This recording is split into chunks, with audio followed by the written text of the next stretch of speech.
Between November 15th and the middle of March constitutes our major pruning season here in Oklahoma.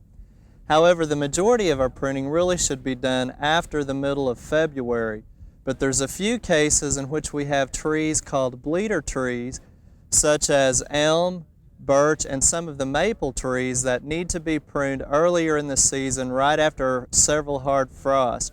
And that's because the sap is starting to go down, and in the spring the sap rises a little bit earlier.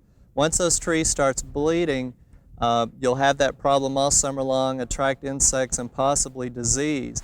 I'm next to an elm here, and again, now's the time that we want to prune it. We'll be pruning up some of the suckers, which you can do really anytime during the summer, but your major cuts due again after those first few freezes. To make our job easier, let's talk a little bit about some of the tools. For the smallest cuts, you need a pair of hand pruners, and there's a couple of different kinds that you need to know about. One is the bypass pruner, which I've got here, and actually it has a blade on each side so it cuts like a pair of scissors. But another pair of hand pruners that's very common is called the anvil. And basically what happens is you have a blade on one side and you're cutting through one side and smashing against the other, and you really don't get as good a cut with the anvil as you do the bypass. The anvil is more for smaller cuts, even cutting flowers and that kind of thing. Your smaller cuts, you want to go up to your loppers. Again, usually you'll have a blade on each side. These are for up to maybe a quarter of an inch.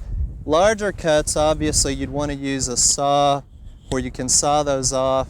And there's even equipment that you can use where you can extend it on a pole and reach those higher branches that are hard to reach. Well, when you're pruning, you need to keep in mind which angle you're putting the loppers or your hand pruners. One side will give you a closer cut versus the other, and if you look at that, this is our smoother side, so we want to put that against the tree to make our cut. And then you don't want to make the cut flush like we've been told in the past. You actually want to leave a little bit of a collar. And as you make that cut, try to get it as smooth as you can, but with the collar, that'll heal over, and we may try to touch that up a little bit more too. As far as tree wound dressing, there's really not a need to apply those, especially on our smaller ones, because research shows it really just makes the person feel better that's using it. It really doesn't have any benefit. So that's really not a cost that you need. One thing to remember though is only the bleeder trees should be done earlier in the season. The rest of the trees, especially fruit trees, try to save your pruning after the 15th of February.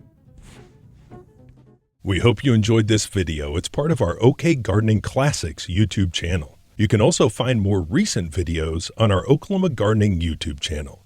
And join us on social media for great gardening tips, photos, and discussion.